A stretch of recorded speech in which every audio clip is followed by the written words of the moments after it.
안녕하세요. 특살의 부동산 생각입니다. 우리 가족은 얼마 전까지 코로나 청정 지역이었는데요. 어제 큰딸이 코로나 확진을 받고 오늘은 아들이 확진을 받고 걱정이 돼서 저도 사무실 앞에 있는 병원에 다녀왔습니다. 다행히 저는 아직 그 목감기로 판명이 돼서 다행이긴 합니다. 어, 요즘 날씨가 추워져서 코로나가 더 기승을 부리고 있는 것 같은데요. 다들 건강 유의하시고 생활하시길 바라겠습니다.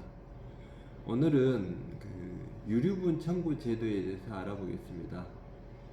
유류분 청구 제도란 무엇일까요? 법적인 근거나 규정에 의해서 증여가 상속이 이루어졌다고 하더라도 어, 소외된 자녀가 받을 수 있는 최소한의 법정 비율이라는 게 있는데요.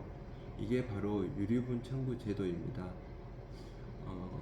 예를 들어서 10억의 재산이 있는데 이 10억의 재산을 자녀가 둘인 경우에 장남에게만 다 물려줬을 때 부모님이 돌아가신 다음에 어떤 일이 일어날까요? 분쟁이 있을 수밖에 없습니다. 이래서 소외된 자녀도 최소한의 받을 수 있는 이 권리가 법으로 보장이 되는데 이게 바로 유류분 청구 제도입니다.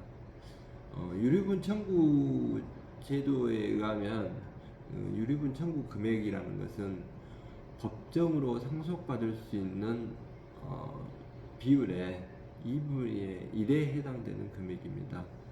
예를 들어 상속재산이 10억이고 자녀가 2명이라고 했을 때 법정 비율로 상속을 받게 되면 각각 5억씩 상속을 받으면 됩니다.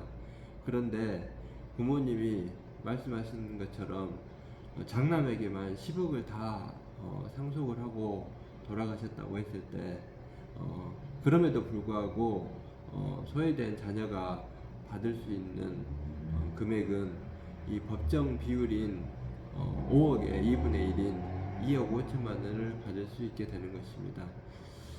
또한 그 생전에 부모님께서 장남이 너무 이뻐서 한 10억 정도를 재산을 생전에 증여했다고 치면 유류분 청구를 하는 계산에 있어서는 이 생전에 증여했던 자산까지도 같이 합쳐서 계산하게 됩니다.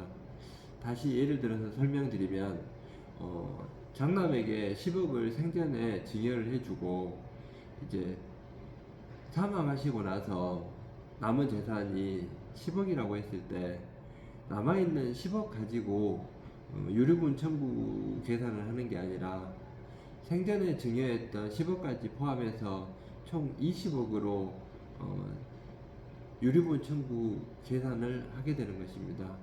이렇게 해서 계산하게 되면 법정 비율인 10억에서 2분의 1인 최소한 5억은 이 소외된 자녀가 받을 수 있는 권리가 되는 것입니다.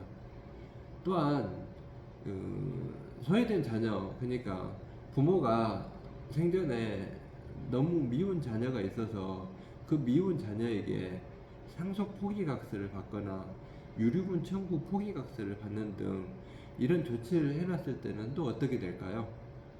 마찬가지로 이런 생전에 상속 포기각서나 유류분 청구에 대한 포기각서는 현행법에서는 인정하지 않고 있습니다.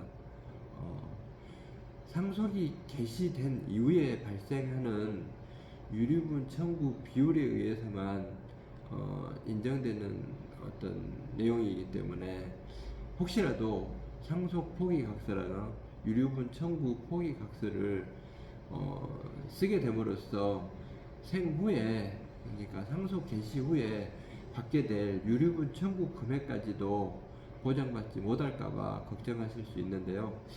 오늘 이 영상을 통해서 생전에 유류분 청구 포기각서라든가 상속 포기각서를 받은 자녀들도 유류분 청구 금액에 대해서는 보장받을 수 있다는 것을 꼭 알아주시면 감사하겠습니다.